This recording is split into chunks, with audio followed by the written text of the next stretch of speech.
Welcome back to the 6-foot tall wizard tower build. This is the Alchemy Tower Part 1. I wanted to start off by thanking everybody for their suggestions on this build. I think I know what I want to do now.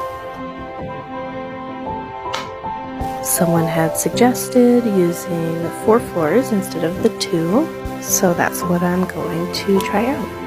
So I textured 2 of the floors to be stone, and the other 2 floors I drew out some shapes for transmutation circles. And then when I glued these in, I made sure that they were skewed so that I can still close the tower. I also left a little bit of a larger gap in case I wanted to put anything on the lower circles. And that's all for today. I hope to see everybody in part 2.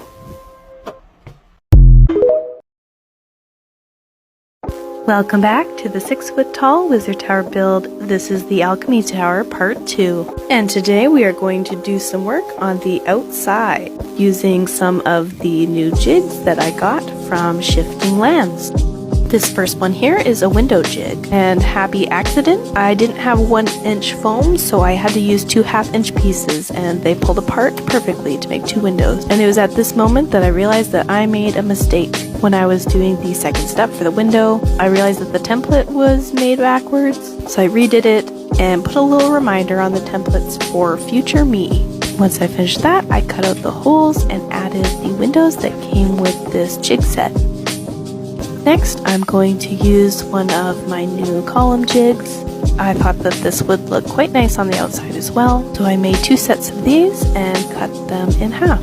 And using my new jigs to their full potential, going back to the window jigs, and I'm just making the lower half. And I'm going to attach that to the top. And I really like how this turned out. And that is where we are going to end this video for today. I hope to see you all in part 3.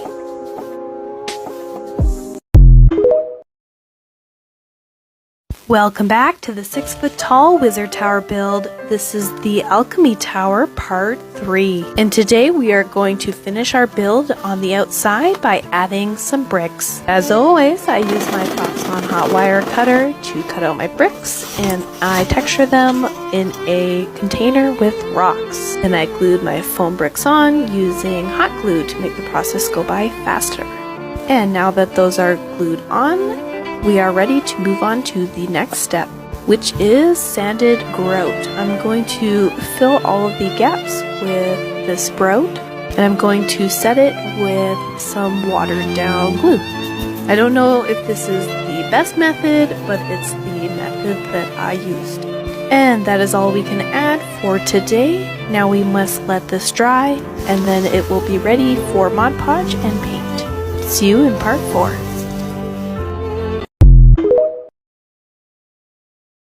Welcome back to the 6-foot tall wizard tower build. This is the Alchemy Tower Part 4. And today we add some paint, starting with our base of Mod Podge. And after that's dried, I mixed up this Cheeto Craft Dinner creamsicle color. And this is going to be the base of our stone, because who wants another boring gray stone piece? Not me. So once I have everything based and dried up, I add some varying colors of lighter orange and let that dry. Then I'm going to go in with my brown wash, and once that has dried, I'm going to highlight everything again. The first highlight is going to be an off-white, and this is a very heavy dry brush. And then I'm going to go in with a pure white and do a lighter dry brush of that. And that is all that I could do for today. Next time we will get started on the inside. Welcome back to the 6-foot tall wizard tower build. This is the Alchemy Tower Part 5. And today we are going to start on potion bottles. This technique I learned from Tavern Minis. They just posted this tutorial the other day, and I thought it was perfect timing because I was wanting to make some potion bottles for this build. And I was thinking, because the Alchemy Tower will be full of little pieces like this, that I would take you guys along on the journey of me making these, instead of making you wait for the final reveal. So here are some of the little potion bottles that we've made. Now we jump to the inside where we're going to finish the walls. I had a different vision for this, and I tried it a couple ways and it didn't turn out how I wanted it to. So I'm going for a different look on the inside. Because this is an alchemy lab where a lot of experimentation is happening, these walls, I made sure that they are very busted up. This is not going to be a pretty tower. And here I just added a little fireplace build, and that is where we are going to end the video for today.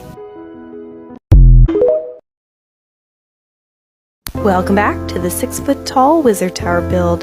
This is the Alchemy Tower part 6, and today we are going to paint our inside because we cannot proceed any further without doing this first. We found a really good alchemy lab set to 3D print, so that's on the printer right now. I will paint those up and add these to the piece after. I'm also waiting for some glow-in-the-dark pigments for these transmutation circles, but I'm not sure when they will get here, so I think for the circles I will research how to paint a glowing technique and give that a try probably in the next video. So for this paint job, I am just going in with different shades of gray and browns, keeping the theme very dark.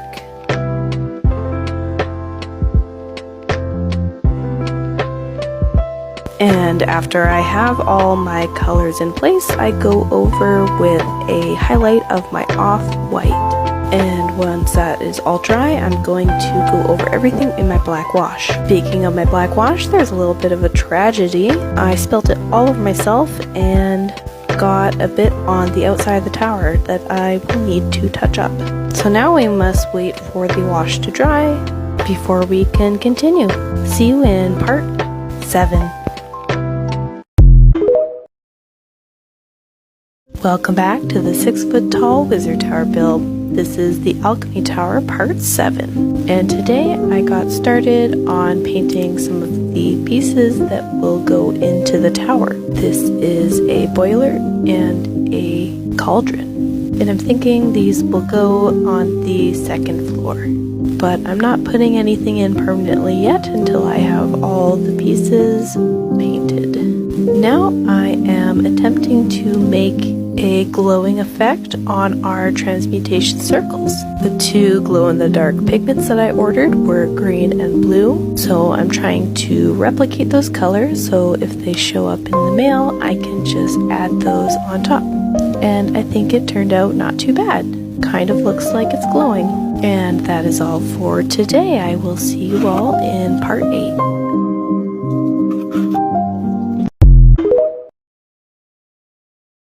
Welcome back to the 6-foot tall wizard tower build. This is the Alchemy Tower part 8, and today we are going to paint some of the miniatures we have 3D printed for this tower. These are all a bunch of shelving units, and one of the shelves was a failure, but I thought that it would be cool to add it in as like an exploded cabinet, so I'm going to paint it like it's exploded. And excuse my voice if I sound terrible today, I am under the weather. Not feeling so good this week. So for the shelves, I had pasted everything in brown, did some highlight shades and a black wash, which really was just my black acrylic paint that I watered down. Now moving on to the shelves, this is what took me the most time, and miniature painting is a skill that I want to keep working on. But for me, I think that these turned out really nice. I could have spent some more time on the detailing for these shelves, but these really are going to be in the background, so I didn't want to spend too much time on them.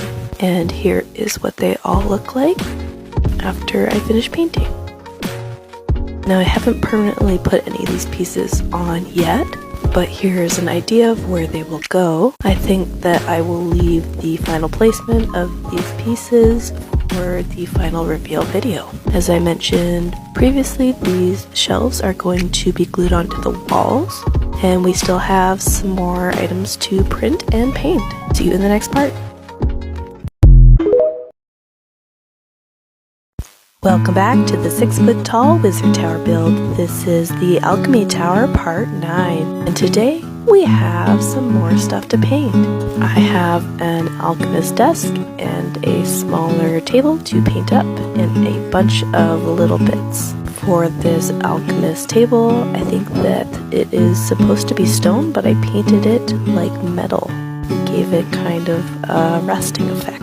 And I like how this turned out. I added some scribbling on the papers just for a little extra detail.